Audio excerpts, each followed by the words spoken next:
Jadi video kali ini itu cukup panjang ya, 7 menit. Seenggaknya buat standar gue itu udah panjang, dan itu karena tadi gue nemu sebuah permasalahan yang cukup seru buat dibahas, dan ini butuh waktu ekstra lah buat ngebahasnya. Yang mana ada sebuah platform bernama Animetop yang mana kabarnya akan menjadi sebuah streaming platform legal gitu, yang lagi ngadain Kickstarter, yang mana mereka nge-crowdfunding ya.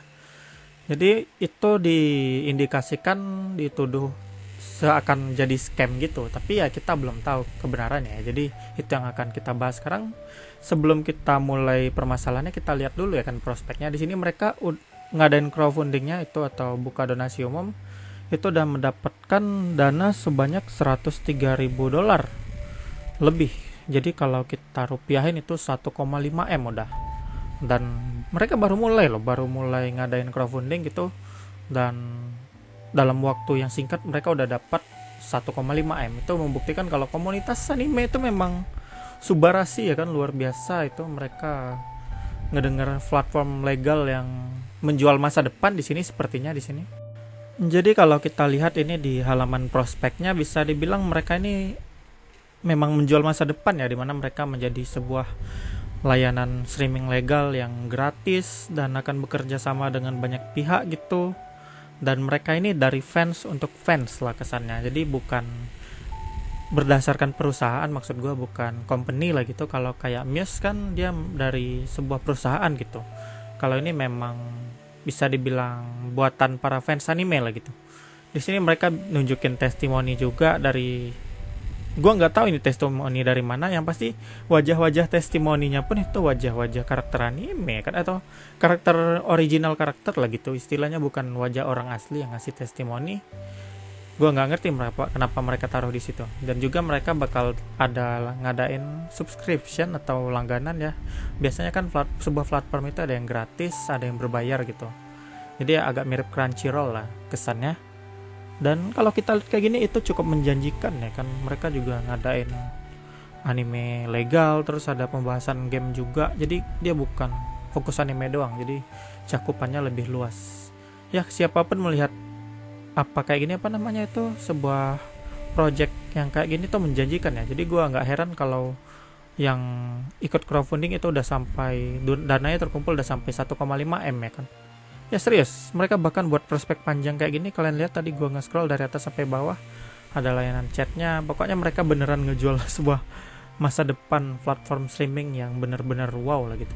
Nah ini lebih keren lagi, bahkan ada Amy-chan katanya. Katanya ini sebuah virtual assistant nanti di aplikasinya, dan karakternya juga emote ya kan.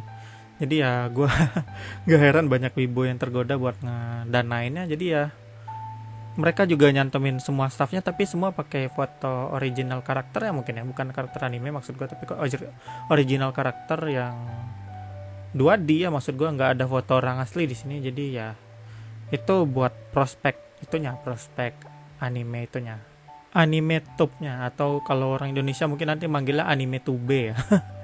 Ya singkatnya kayak gitu. Ini bisa dibilang udah cukup menjanjikan, dan ini mungkin ngebuat kebanyakan orang akan yakin ya kan dengan proyeknya. Tapi baru-baru ini di artikel dari Anime News Network sama Anime Corner itu menerbitkan sebuah pembahasan yang mengenai anime top ini dikasih red flag gitu, mendapat red flag atau bendera. Red flag itu biasanya tanda-tanda bermasalah lah gitu, mencurigakan dan macam-macam. Dan di sini yang paling menarik nih, ada tanggapan dari industri anime sendiri mengenai project anime top ini, dan bahkan dikabarkan kalau mereka menganggap anime top itu kemungkinan bisa jadi scam ya, atau penipuan. Di sini ada yang nge-tweet juga, ini sepertinya tanggapannya dari Twitter ya. Ini namanya cukup keren ya. Irresponsible Dark Lord Kleckner. Anime Top app, why do you have listing for my titles on your Kickstarter's anime licensing? Currently in discussion. We are not in discussion with you katanya. Jadi di sini dia bilang, kenapa lo cantumin anime gue di daftar lo? Padahal kami nggak sedang lagi diskusi lisensi kepada kalian gitu katanya. Jadi kenapa? Jadi usut punya usut, pas gue baca di komen-komennya juga ada yang bilang dia ini CEO dari sesuatu project ya. Ada yang bilang Gundam tadi atau apa tadi. Pokoknya dia bukan orang biasa, dia memang orang project anime juga ini. Jadi sekilas kayak profil orang biasa aja ya kan, tapi sepertinya dia adalah salah satu orang dari sebuah proyek anime, yang mana di anime top tadi dibikin mereka sedang mendiskusikan lisensinya, padahal dia sendiri ngomong kami nggak sedang diskusi apa-apa sama lu katanya. Jadi udah mulai cukup mencurigakan ya kan. Dan bahkan kita cek lagi di ke bawahnya lagi, itu ada lagi yang nge-tweet, pokoknya itu tweetnya pada sas semua ya kan, mengatakan kalau anime top ini sas lah gitu. Ada apa di baliknya ya kan. Di sini ada yang ngebahas juga mereka mendapat ada sebuah Kickstarter anime baru, streaming service yang baru, katanya mereka sangat populer dalam waktu singkat. Tapi marketingnya sangat-sangat misleading katanya. Mereka bilang mereka bakal dapat lisensi FMA, SAO, dan Attack on Titan. Di sini dia bahkan bilang nggak mungkin mereka bisa dapat lisensi tersebut katanya. Dan ini juga ada komentar dari sebuah akun Char atau Charlene Ingram ya. Di sini dia dituliskan sebagai seorang mantan direktur animation marketing untuk Viz Media, itu kita tahu salah satu media anime legal yang besar ya kan. Dan dia bilang dia membagikan 10 lebih lah, 10 plus itu. Ya singkatnya kita bisa bilang pengalaman dia ya. Kita langsung cek ke tweet aslinya itu. Kalau gue lihat sih dia kayaknya ngasih kuliah gratis lah, dengan itu tadi ngasih penjelasan gratis dengan mengenai anime top tadi, yang mana dia memaparkan 10 poin penting ini. Seperti ya gue juga perlu mempelajari ini lebih lanjut ya kan, mengenai 10 poin yang dia mention ini, itu sepertinya memiliki makna yang harus kita dalamin satu-satu gitu, poin per poin. Jadi gue nggak bisa jelasin semuanya. Singkatnya dia mau bilang mungkin gak semudah itulah untuk memulai sebuah startup kayak gitu. Dia ngasih tahu tentang copyrightnya, lisensinya, dan macam-macamnya ini. Dia baik banget dia jelasin sebanyak itu, yang memaparkan 10 plus poinnya tersebut.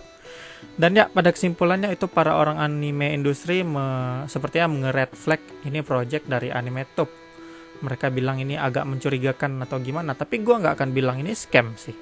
Seenggaknya sebelum ada bukti gitu kalau mereka itu nge-scam, ya gue nggak akan bilang scam. Dan ngelihat crowdfundingnya yang sangat banyak itu baru dalam beberapa hari aja, mungkin mereka bisa dapat lebih banyak lagi ya kan. Jadi singkat ceritanya, semakin banyak dana yang terkumpul, semakin mudah langkah mereka untuk mewujudkan yang tertulis tadi di prospek besar mereka itu.